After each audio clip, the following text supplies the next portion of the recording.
जय हिंद दोस्तों। कल अपन ने बायोलॉजी की बेसिक सी इंफॉर्मेशन देखे थे, ठीक है, कि बायोलॉजी क्या है भाई, कौन से शब्दों से मिलकर बना है, इसका मतलब किस भाषा का नाम होता है और इसकी खोज किसने किया, खोज किया तो कब किया और इसके पीछे कोई मतलब जितनी भी ऐसी इंफॉर्मेशन, जितने भी क्वेश्चन बन रहे थे ना, अपन ने कल दिए और किए अपन ने। तो मैं विनती करता हूँ भाई कि अगर इसके पहले मतलब कोई भी अगर नया ज्वाइन हुआ है तो ये वाला वीडियो देखने के पहले वो वाला वीडियो देख लें, उसके बाद में ये वाला वीडियो देखें, ठीक है, तो समझने में आसानी होगी। आज हम बायोलॉजी में चालू करने वाले कोशिका, ठीक है। कोशिका मतलब हिंदी में तो हम कोशिका बोलते हैं, लेकिन जब अपन इंग्लिश में बोलते हैं सेल, तो भाई तब मामला बड़ा उटपट हो जाता है कि सेल की बात आ गई भाई। तो सेल की जब अब हम बात करते हैं तो क्या होता है कि बहुत से फील्डों से लोग होते हैं, ठीक है। कोई भाई अर्थशास्त्री होता है, ठीक है, कोई मैथमेटिक्स होता है, कोई भूगोल में ज्ञानी होता है, कोई केमिस्ट्री में होता है, तो कोई फिजिक्स में होता है। ये मतलब अलग अलग फील्ड के अलग अलग लोग होते हैं, तो सेल का अलग अलग मतलब निकालते हैं, ठीक है। अब मान लो कि कोई अगर भूगोल का एकदम से ज्ञाता है तो वो थोड़ा सोचेंगे कि सेल का मतलब और मीनिंग होता होगा। बस उनके जो सेल अपन बोल दिए तो वो बस उनका सीधा माइंड जाएगा कहाँ तक कि सेल मतलब, हाँ, जो अपन भूगोल में वायुमंडल में जो हम पढ़ते हैं, है ना, फेरर सेल, पोलर सेल, ये तो बस उनका वहां तक जाएगा। उसके बाद में अगर कोई केमिस्ट्री का अच्छा ज्ञाता है तो केमिस्ट्री का अगर अपन सेल की बात करते हैं तो वो बोलेंगे अरे हाँ, अपन केमिस्ट्री में पढ़ते द्वितीयक सेल हो गया, प्राथमिक सेल हो गया, है ना, और जो कक्ष बनते हैं के एल एन, ये सब चीजें। तो कहीं ना कहीं मतलब जब अपन सेल का ये करते वापर करते शब्द का, तो ये अनेक मतलब बहुत से प्रकार के सब्जेक्ट होते हैं जिसमें सेल का वापर किया जाता है। हालांकि सेल की स्पेलिंग अलग अलग है, ठीक है, डिफरेंस है, लेकिन सेल जो हम बोलते हैं भाई, बोलते जो शब्द होता है वो एक ही है, ठीक है। मैं लिख के बताता हूँ, नहीं तो आपको समझेगा नहीं, और लिख दूंगा तो भाई समझने में आसानी होगा। मान लो अगर कोई भूगोल का मतलब अगर सब्जेक्ट पढ़ रहा है, भूगोल का कोई सब्जेक्ट पढ़ रहा है, तो भूगोल में दो प्रकार के सेल पाए जाते हैं, ठीक है। मतलब हम पढ़ते हैं वायुमंडल करके एक चैप्टर टॉपिक होता है उसमें, तो वायुमंडल के टॉपिक में अपन सेल के बारे में जिक्र करते हैं, ठीक है। तो उसमें देखते हैं अपन वायुमंडल, वायुमंडल जब हम पढ़ते हैं इसमें दो सेल पाए जाते हैं भाई, एक तो पोलर सेल हो गया, ठीक है, पोलर सेल हो गया, और दूसरी की बात करें अपन तो फेरल हो गया, फेरल सेल हो गया, ठीक है। देखो दोस्तों, राइटिंग में थोड़ा वही ये होगा, मतलब उटपटान है, समझ लोगे।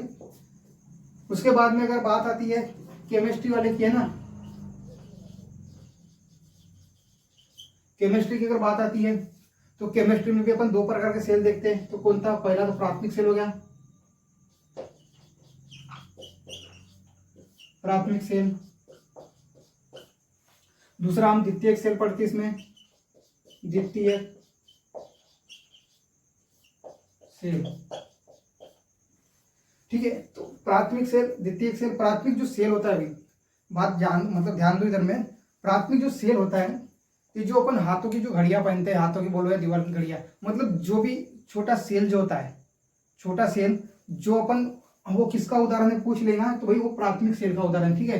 हाथों की घड़ियां या दीवार की घड़ियां, घड़ियों में जो नए प्रकार के सेल यूज होते हैं, ये सभी क्या है, तो ये प्राथमिक सेल के उदाहरण है। अगर बात करूं कि द्वितीयक सेल में क्या आता है, तो हमारे घर पे जब लाइट जाती है भाई, बरसात की बात ज्यादातर तो अक्सर करके, है ना, अक्सर करके बरसात में लाइट नहीं होती, तो लोग क्या करते हैं कि किसान टार्च का वापर करते हैं। किसान टार्च मतलब इतना बड़ा होता है ना, बड़ा होता है, उसका वापर करते हैं। तो किसान टार्च में जो बैटरी होती है वो किसका उदाहरण है, द्वितीयक सेल का, ठीक है। बैटरी या सेल होता है तो किसका उदाहरण है, तो द्वितीयक सेल का उदाहरण है, याद रखोगे। बाकी इसमें कक्ष भी होते हैं, जब आप केमिस्ट्री पढ़ते तो के एन एल इस प्रकार के कक्ष होते हैं ना, जिसको अपन ऑर्बिट बोलते हैं।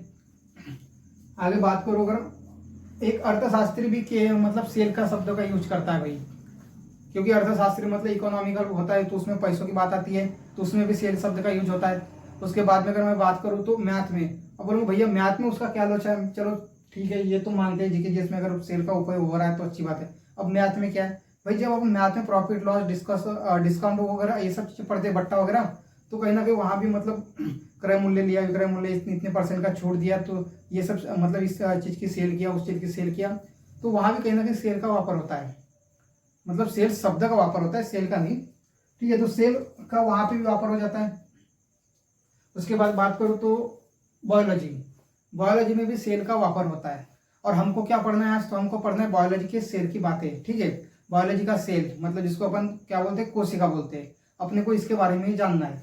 तो ये सब चीज़ों के बारे में बस मैं उदाहरण के लिए बस समझाने के लिए मैं बताया आपको कि सेल मतलब कि अपन खाली बायोलॉजी के बारे में नहीं पढ़ते भाई, ऐसे बहुत से सब्जेक्ट, अनेक प्रकार के सब्जेक्ट होते हैं जिसमें सेल शब्द का वापर किया जाता है।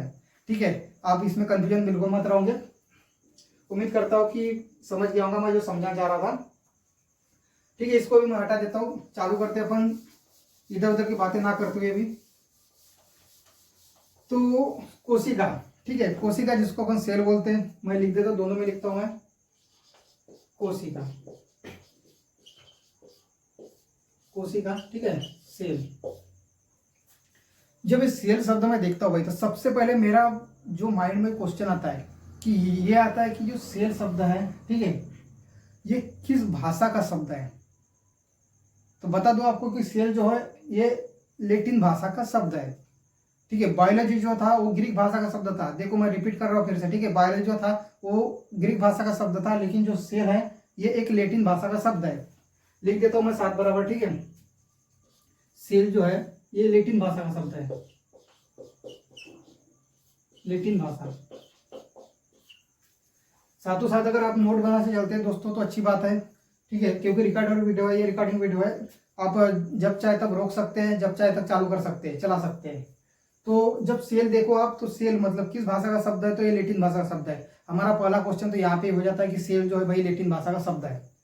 ठीक है, अब लैटिन क्या भाई, तो लैटिन मतलब आपने जब सुने होंगे 7 मतलब महाद्वीप होते हैं, महाद्वीप में से एक महाद्वीप होता है कौन था, तो यूरोप करके। ठीक है, यूरोप में एक देश बसा है भाई इटली, तो इटली में ये भाषा का यूज किया जाता है। ठीक है, इटली में इस भाषा का यूज किया जाता था।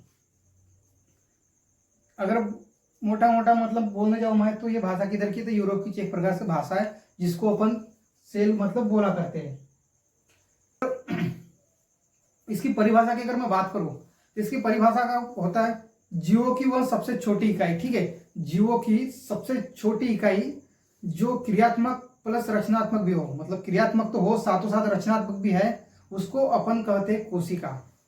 एक बार दोबारा से बोल देता हूं, जीवों की वह सबसे छोटी इकाई जो क्रियात्मक और रचनात्मक हो उसे अपन कहते हैं कोशिका। ठीक है, इसका अर्थ क्या होता है दोस्तों, मैं पहले लिख देता हूं परिभाषा। परिभाषा क्या होती है कोशिका की, तो इसकी परिभाषा होती है जीवों की सबसे छोटी इकाई, सबसे छोटी इकाई जो रचनात्मक और क्रियात्मक हो, जो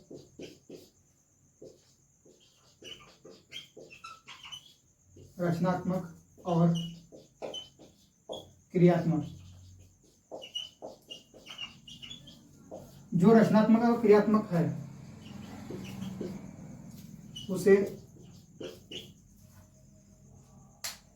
उसे कोशिका कहते हैं, कोशिका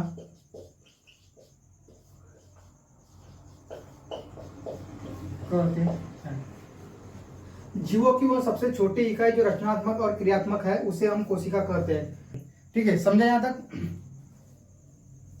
रचनात्मक और क्रियात्मक मतलब कि क्या होता है कि कोशिका से, ठीक है, सेल से हमारा पूरा शरीर बना है, सेल से हमारे शरीर की पूरी रचना हुई है। ठीक है, सेल से हमारे शरीर की रचना हुई है और सेल से ही हमारा शरीर क्रियात्मक करता है भाई, मतलब उसी से हलचल करता है हमारा शरीर।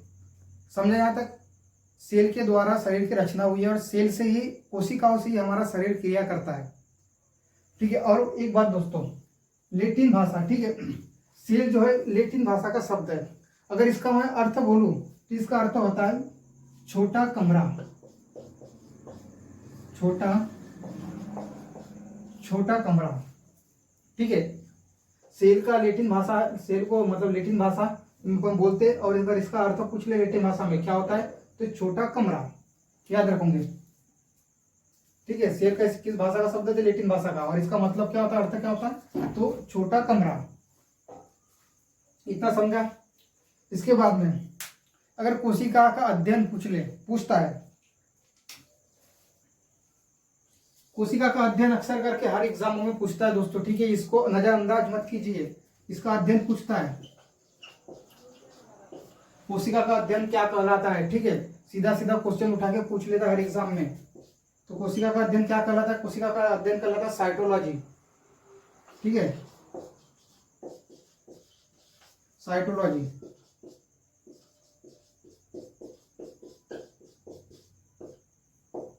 साइटोलॉजी साइटोलॉजी साइटोलॉजी कहलाता है कोशिका का अध्ययन। अब ये तो हुई, ठीक है, कोशिका के बारे में बेसिक्स इंफॉर्मेशन, हालांकि अभी कंप्लीटली नहीं हुआ, अभी आगे और बढ़ेंगे अपन। एक बार फिर से मैं रिपीट कर दूं कि यही कि ये भाई याद हो जाए, दूसरी बार वीडियो देखने की जरूरत ही ना पड़े। कोशिका, जब अपन कोशिका बोलते हैं भाई, तो कोशिका मतलब जिसको अपन इंग्लिश में बोलते हैं सेल, और सेल किस भाषा का शब्द है, तो लैटिन भाषा का शब्द है, ठीक है। इसका अर्थ क्या होता है, तो छोटा कमरा। कोशिका, अगर सेल की मैं परिभाषा की बात करूं तो जीवों की सबसे छोटी इकाई जो रचनात्मक के साथ में क्रियात्मक भी हो, उसे अपन कहते हैं कोशिका, ठीक है। और कोशिका की अगर मैं बात करूं अध्ययन की, कोशिका का अध्ययन क्या कहलाता है, पूछ लेता है हर एग्जाम में, इसलिए याद रखो कोशिका का अध्ययन साइटोलॉजी कहलाता है, कोशिका का अध्ययन साइटोलॉजी कहलाता है, ठीक है, यहाँ तो हो गया। अब बात है कि भैया अब कोशिका कोशिका बहुत देर से अपन चिल्ला रहे भाई, चलो ठीक है, अब कोशिका का कोई ना कोई तो व्यक्ति आया होगा, खुदा होगा भाई ऐसा कि भाई हाँ कोशिका मतलब मैंने नामकरण किया कोशिका का, ठीक है, मतलब इतिहास में किसी ना किसी व्यक्ति का तो उससे नाम जुड़ा है कि कोशिका का जनक इसे कहा जाता है, उसे कहा जाता है। तो ठीक है, जानते हैं अपन इसके बारे में। कोशिका एक समय था 1665, ठीक है, 1665 की बात थी। 1665 में क्या हुआ था कि एक व्यक्ति था जिसका नाम था रॉबर्ट हुक। अब रॉबर्ट हुक क्या हुआ कि अचानक से भाई ऐसा ही घूमते घूमते निकल पड़ा जंगल की ओर। अब जंगल की ओर निकल पड़ा, उसको दिखे कुछ बहुत मतलब लोग दिखे जो एक लकड़ी को काट रहे थे, छील रहे थे।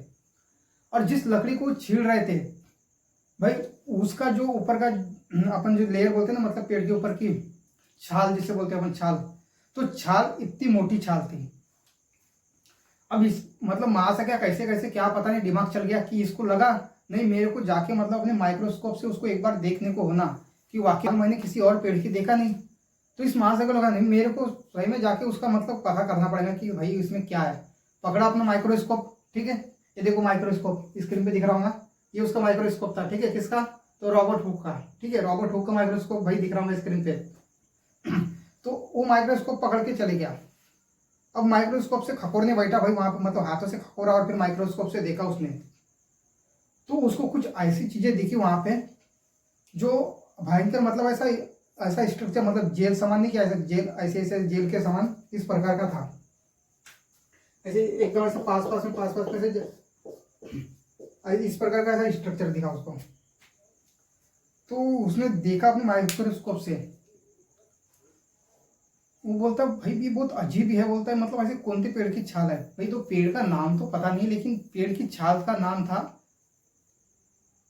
क्वार्क करके, ठीक है, क्वार्क। इसको मैं हटा देता हूं दोस्तों फिलहाल में, ठीक है, क्वार्क था छाल का नाम, याद रख लोगे भाई। अध्ययन क्या कहलाता है, कोशिका का अध्ययन साइटोलॉजी कहलाता है।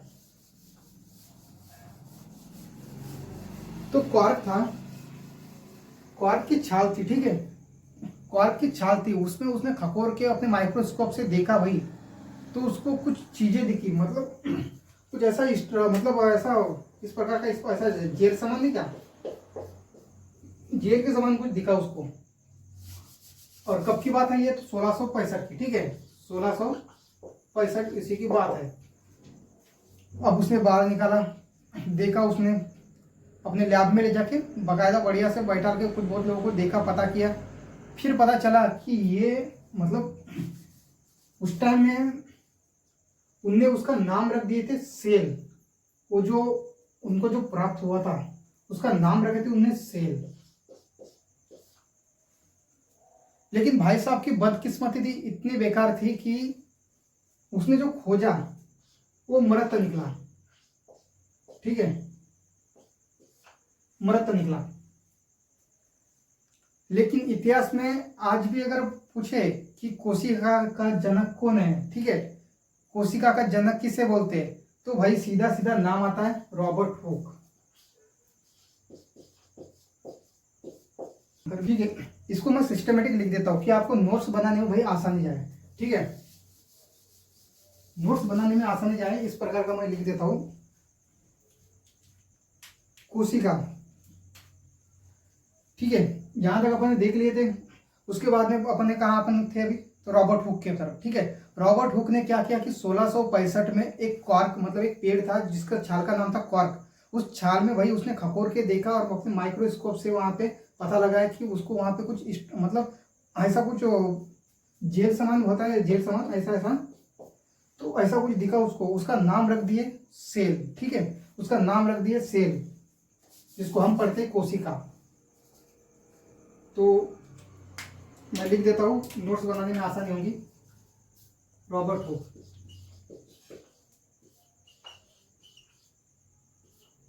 रॉबर्ट हुक के पॉइंट लिखेंगे। ठीक है, कोशिका विज्ञान का मतलब जनक किसे कहते हैं तो रॉबर्ट हुक को। कोशिका कोशिका का जनक। ठीक है, कोशिका का जनक, कोशिका का जनक किसे कहते हैं अपन तो रॉबर्ट हुक को। क्योंकि रॉबर्ट हुक ने कोशिका की खोज किया। हालांकि वो कोशिका मृत थी, लेकिन कोशिका का खोज का अगर श्रेय जाता है तो रॉबर्ट हुक को जाएगा। ठीक है, इस महाशय को जाएगा। कोशिका की खोज किसने किया तो रॉबर्ट हुक ने किया। पूछ ले कहां पे किया तो कॉर्क छाल पे। ठीक है, कॉर्क की छाल पे, कॉर्क की छाल,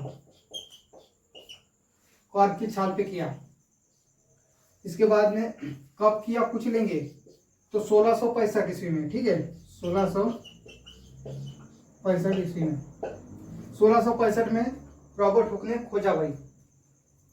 ठीक है, रॉबर्ट हुक से अपन इतने पॉइंट करेंगे, ज्यादा नहीं। जितने पूछ सकता भाई एग्जाम में जो काम के अपन वही पढ़ेंगे, फालतू का चीजें इधर उधर का पढ़ेंगे नहीं। कोशिका, ठीक है, लैटिन भाषा का शब्द है, छोटा कमरा होता है, वो पता लगा है। उसके बाद में रॉबर्ट हुक, ठीक है, कोशिका का जनक किसे बोलते हैं, कोशिका की खोज किसने किया, सॉरी ये थोड़ा वही कोशिका की खोज किया। ठीक है, कोशिका की खोज, कोशिका की खोज किसने किया पूछ लेंगे तो रॉबर्ट हुक ने किया। कोशिका की खोज कहाँ पे किया तो कॉर्क की एक छाल थी। ठीक है, उस पर किया। उसके बाद में कब खोज किया तो 1665 में किया। यहाँ तक समझाऊंगा उम्मीद करता हूँ। ठीक है, अब रॉबर्ट हुक भाई साहब ने कोशिका की खोज कर लिया। कोशिका का श्रेय, खोजिका मतलब इसका खोज किसने किया का श्रेय किसको जाएगा तो रॉबर्ट हुक भाई साहब को। अब इनको चले गया। अब कुछ साल बाद क्या होता है कि इनका ही पड़ोसी भाई, ठीक है, जिसको अपन बोलते हैं कि एंटोनी लीवेनहॉक, एंटोनी लीवेनहॉक के नाम से अपन इनको पढ़ते हैं। तो इस भाई साहब के कान पे तक बात चले गई कि अरे हवरे मतलब पड़ोसी वाले ने अपने उसको कोशिका की खोज कर लिया उसने। अब कहीं ना कहीं इसको तकलीफ हो गई। इसने बोला नहीं, अब हम भी करेंगे किसी चीज की खोज। अब भाई साहब निकल गए। उसको भाई उनको पता था ना कि कहाँ को खोजा, पेड़ में खोजा। पेड़ कहाँ होते हैं, जंगलों में होते हैं। अब भाई साहब भी बिना सोचे समझे एंटोनी लीवेनहॉक निकल पड़े। निकल गए जंगल की ओर, जा रहे एक बॉटल पानी लेके। अब पानी पीते पीते गए भाई बीच जंगल में, उनका पानी भी पूरा खत्म हो गया। अब पानी खत्म हो गया उनका, अब उनको लग गई प्यास। और खोज कुछ कर नहीं रहे, कुछ मिल नहीं रहा उनको खोजने के लिए। ना काम हो रहा है ना कुछ हो रहा है, बाकी तकलीफें गाँव भर की हो रही है। अब ठीक है, पानी भी खत्म। अब वो जो खोजने के भाई इरादे से गए थे जंगल, वो तो कुछ खोज नहीं सक रहे। अब उनको पानी खोजने की नौबत आ गई थी। तो पानी के लिए चल बसे। अब जंगल के किनारे भाई एक तालाब था, ठीक है, बीचों बीच। अब उस तालाब को दिख गया लीवेनहॉक को, तालाब की ओर चल गया। तालाब की ओर चल बसा। तालाब में कचरा था, गया किनारे पे, पानी को मतलब कचरा था तो ऐसा हटाने के लिए ऐसा ऐसा किया, जैसा ऐसा पकड़ा भाई पीने को। तो उनको कुछ अजीब ही चीज दिखा, इसलिए उसने सीधा फेंक दिया। और फिर देखा, मतलब फेंका तो पानी में नहीं, सीधा ऐसा जमीन पर फेंके। और फिर उनने भी अपने माइक्रोस्कोप से देखे, क्योंकि जैसा रॉबर्ट हुक अपने माइक्रोस्कोप लेके घूमते था, वैसा ये लीवेनहॉक भी अपना माइक्रोस्कोप साथ में लेके घूमते था। ये देखो दिख रहा होगा माइक्रोस्कोप उनका स्क्रीन पे। ठीक है, तो ये माइक्रोस्कोप लेके घूम रहे हैं, ये था इनका। तो उसने देखा अपने माइक्रोस्कोप से वहां पे, तो भाई उनको क्या दिखा कि ये तो एक बैक्टीरिया है, एक जीवाणु है ये। तभी से हमारे जो एंटोनी लीवेनहॉक है साहेब, इनके नाम चले गया क्या कि जीवाणु की खोज या बैक्टीरिया की खोज बोलो तो किसने किया? एंटोनी लीवेनहॉक। किसने किया जीवाणु की खोज? तो एंटोनी लीवेनहॉक। ठीक है, सन कौन सा था भाई? तो 1674 था। इसको मैं हटा देता हूं। ठीक है, बैक्टीरिया या जीवाणु, ठीक है, जिसको अपन जीवाणु बोलते हैं उसी को अपन इंग्लिश में बैक्टीरिया बोलते हैं साइंस की भाषा में। तो उसकी खोज किसने किया? तो उसकी खोज किया एंटोनी लीवेनहॉक। एंटोनी लीवेनहॉक याद रखोगे, शॉर्ट में लिखता हूं एंटोनी लीवेनहॉक।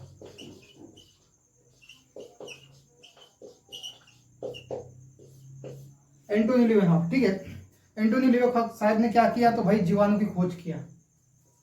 इनके पॉइंट लिख देता हूं मैं। क्या किया? जीवाणु की खोज। जीवाणु जिसे अपन बैक्टीरिया भी बोलते हैं, ठीक है, बैक्टीरिया। बैक्टीरिया की खोज किया। दूसरा पॉइंट कब किया? तो सन 1674 में। 1674 में। अगर पूछ ले कि जीवित कोशिका की खोज किसने किया, जीवित कोशिका की खोज किसने किया? तो एंटोनी लीवेनहॉक, ठीक है। जीवित कोशिका कोशिका की खोज, मात्र कोशिका की खोज किसने किया? अगर क्वेश्चन आता है आपको तो आपको रॉबर्ट हुक पे क्लिक करना है और पूछता है कि जीवित कोशिका की खोज किसने किया? तो एंटोनी लीवेनहॉक, ठीक है। अगर पूछ ले कि मतलब ऐसे सबसे पहले पादप में अगर किसी ने कोशिका खोजा था तो कौन व्यक्ति था? तो एंटोनी लीवेनहॉक। पादप में मतलब पेड़ में अगर किसी ने सब वो वाला नहीं, जो प्याज में अपन जो कोशिका हमारे को जैसा 10वीं में मतलब जब अपन 7वीं 6वीं 5वीं जब ऐसे स्कूल में थे तब उनको साइंस पढ़ा जाता था तो हमारे को बोलते थे कि प्याज की ऐसी एक वो जो अपन स्लाइड नहीं होती है प्याज की, ऐसे छीलते उसको, तो ऐसा लेना और उसको ऐसे करके देखना भाई, तो वहाँ पे कुछ ऐसी लकीरें लकीरें आएंगी। तो वो एक एग्जाम्पल किसका देते थे? कोशिका का एग्जाम्पल देते थे, सेल का एग्जाम्पल। तो पूछ ले कि अगर प्याज में, ठीक है, अगर प्याज में मतलब कोशिका अगर खोज किसने किया, किसने किया? एंटोनी लीवेनहॉक। अगर पूछ ले भाई प्रोटोजोआ की खोज किसने किया, तो प्रोटोजोआ की भी खोज किसने किया? किसी महाशय ने किया, ठीक है। प्रोटोजोआ की खोज लीवेनहॉक। जीवाणु की खोज किसने किया? लीवेनहॉक, ठीक है। बैक्टीरिया की खोज उसके बाद में कब किया? 1674 में। ये इसका है, ठीक है, इसका पॉइंट है ये। 1674 में जीवाणु की खोज किया। उसके बाद में जीवित कोशिका की खोज का अगर श्रेय जाएगा तो इसी महाशय को जाएगा। प्रोटोजोआ की खोज किसने किया? तो लीवेनहॉक। लिख देता हूं मैं, ठीक है। प्रोटोजोआ की तो खोज किया लेकिन प्रोटोजोआ के अंदर में हाइड्रा की भी खोज किया। अब ये प्रोटोजोआ क्या है, हाइड्रा क्या है, ये सब चीजें अपन पढ़ेंगे भाई, कवक क्या है, एल्गी वगैरह सब, ये सब चीजें अपन पढ़ेंगे, धीरे धीरे पढ़ेंगे, ठीक है, इत्मीनान से पढ़ेंगे, इकट्ठे कहीं खाने का चीज नहीं है ना। प्रोटोजोआ, प्रोटोजोआ की खोज, और प्रोटोजोआ की अंदर इसने हाइड्रा की भी खोज किया, ठीक है।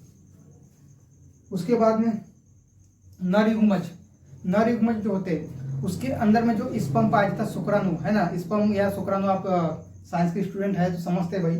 तो उसकी खोज किसने किया? तो लीवेनहॉक ने किया। नर युग्मज में शुक्राणु की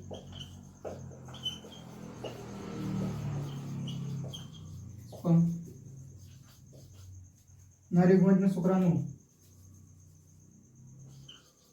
की खोज, नर युग्मज में शुक्राणु की खोज, शुक्राणु को स्पर्म बोलते हैं, की खोज किसने किया? तो लीवेनहॉक, ठीक है। भैया आपने कल बुकों का नाम बताया था भाई, इसकी भी कोई एक बुक का नाम है क्या? तो बिल्कुल इसकी भी बुक का नाम है भाई, ठीक है, the secret of nature. The secret of nature. The secret of nature मतलब द सीक्रेट ऑफ नेचर, ये इनके द्वारा लिखी गई बुक है, ठीक है, बुक है।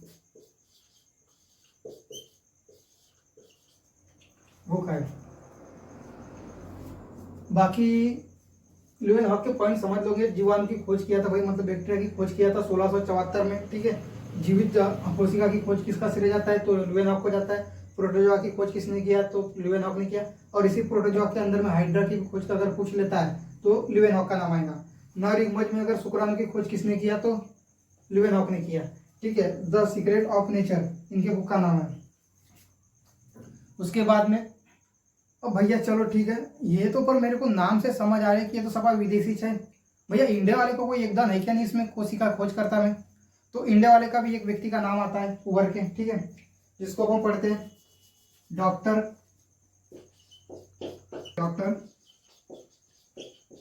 अरुण कुमार शर्मा।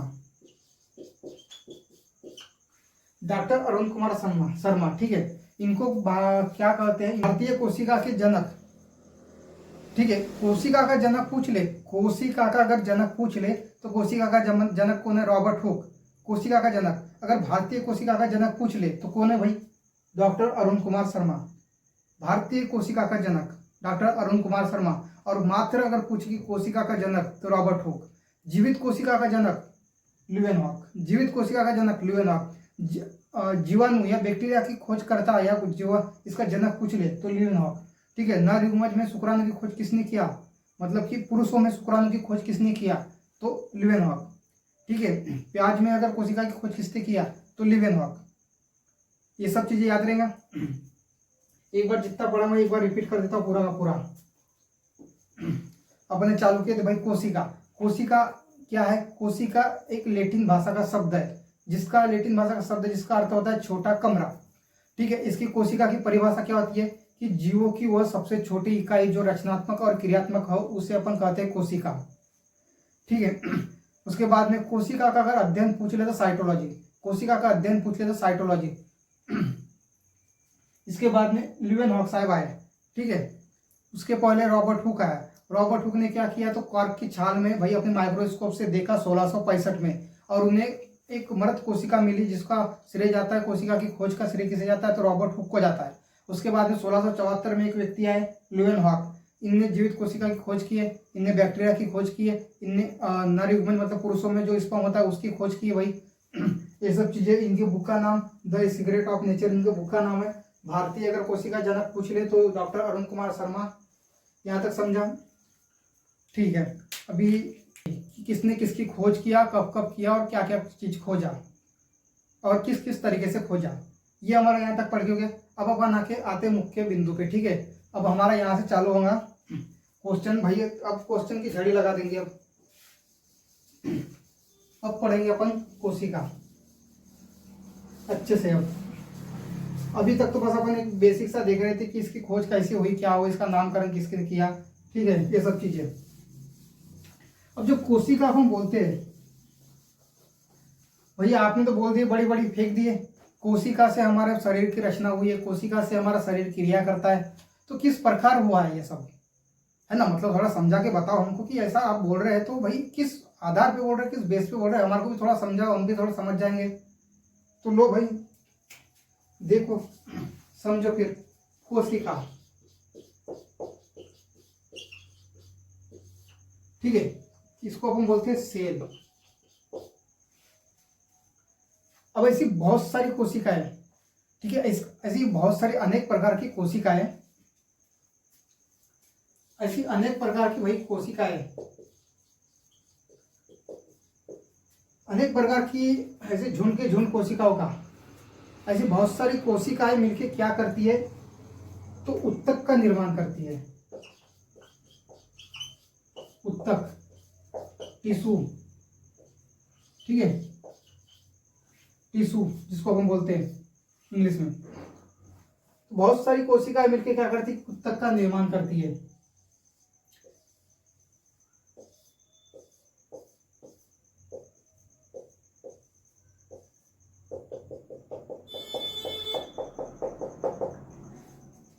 बहुत सारी कोशिका मिलकर उत्तक का निर्माण करती है। ये उत्तक है, ठीक है। उत्तक का इस प्रकार से ऐसा मैं देख लूंगी, स्क्रीन पे दिख रहा हूँ आपको, नहीं तो एक कोशिका है, ठीक है, सेल है, ये उत्तक है।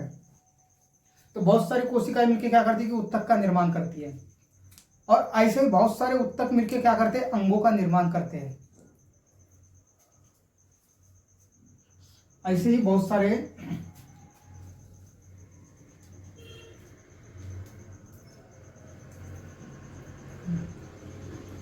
रुका हुआ है। और ऐसे ही बहुत सारे ऊतक को मिलके क्या करते हैं, ऊतक मिलके अंगों का निर्माण करते हैं। अंग कैसे भाई, हमारा लीवर हमारा अंग हो गया, ठीक है, आमाशय हमारा अंग हो गया, हमारे क्या बोलते किडनी एक प्रकार का अंग हो गया। तो इस प्रकार के अंगों का निर्माण करते हैं ऊतक मिलके, ठीक है। बहुत सारी कोशिकाएं मिलकर ऊतक का निर्माण करती है और ऐसे ऊतक अनेक ऊतक मिलकर क्या करते हैं कि अंगों का निर्माण करते हैं। और ऐसे अंगों से क्या होता है कि अगर ये अंग पूर्ण तरह से निर्माण हो जाए तो ये पूर्ण शरीर का रूप लेते हैं, ठीक है। ऊतक मिलकर क्या करते हैं, अंग बनाते हैं, ऑर्गन। और पूरे अगर ऑर्गन पूर्ण तरह से निर्माण हो जाते हैं तो एक शरीर के रूप में ये हमको दिखते हैं, ठीक है। एक पूर्ण शरीर बन जाता है इससे, अंगों से।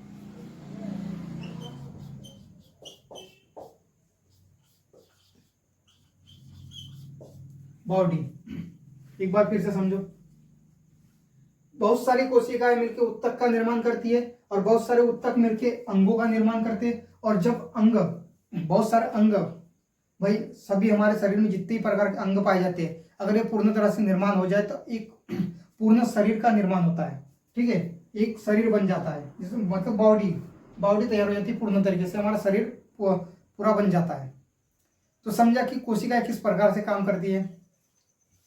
कोशिकाओं से ऊतक बनता है, ऊतक से अंग बनते हैं, हमारे शरीर में जितने भी अंग पाए जाते हैं, और अंगों से शरीर का निर्माण होता है, पूर्ण शरीर का निर्माण होता है, ठीक है। समझा नहीं समझाऊंगा, ठीक है। साइंस है भाई, पहली बार में अगर पल्ले पड़ जाएंगे तो सबके सब मास्टर बन जाएंगे ना, इसलिए समझते। इसका एक पुराना उदाहरण है, बहुत अच्छा सा उदाहरण है कि मकान बनाने के लिए हमारे को सबसे पहले भाई एक के ऊपर एक ऐसी ईंटों की जरूरत पड़ती है। जब अपन एक के ऊपर एक ईंटें रखते हैं तो एक दीवार का निर्माण होता है, ठीक है। बता दो इधर में, ईंटों से, बहुत सारे ईंटों से क्या होता है, एक दीवार बनती है, दीवार बन जाती है। और जब ऐसी अगर 4 दीवारें बन जाए तो एक कमरे का रूप ले लेती है। अगर ईंटों से भाई बहुत सारी ईंटों से अपन दीवार बनाते हैं और ऐसी एक दीवार की जैसे अगर 4 दीवारें अपन बना दिए तो भाई कमरा बन जाता है। और ऐसा ही अगर अपन 3 से 4 कमरे बना दिए तो एक घर का रूप ले लेता है, ठीक है, घर बन जाता है। समझा गया यहाँ तक है। बहुत सारे कोशिकाएं मिलकर ऊतक का निर्माण करते हैं और बहुत सारे ऊतक मिलकर भाई अंग का निर्माण करते हैं, और सभी अगर अंग पूर्ण तरह से निर्माण हो जाते हैं तो एक शरीर बन जाता है पूरा, ठीक है, जिसे हम बॉडी बोलते हैं। आज जो आप देख रहे हो मेरे को भाई, ये मेरे पूरे अंगों से मिलकर बना है ये शरीर। और इसको चलाता कौन है भाई, क्रिया किसके द्वारा करता है, तो ये सेल के द्वारा क्रिया करता है, ठीक है। सेल के द्वारा रचनात्मक है और सेल के द्वारा क्रियात्मक है। समझा यहाँ तक आपको। ईंटों से दीवारें बनती है और ऐसी 4 दीवारें अपन बना दिए तो कमरे का रूप ले लेता है, और अगर ऐसे 4 कमरे बना दिए अपन ने तो ये घर का रूप ले लेता है।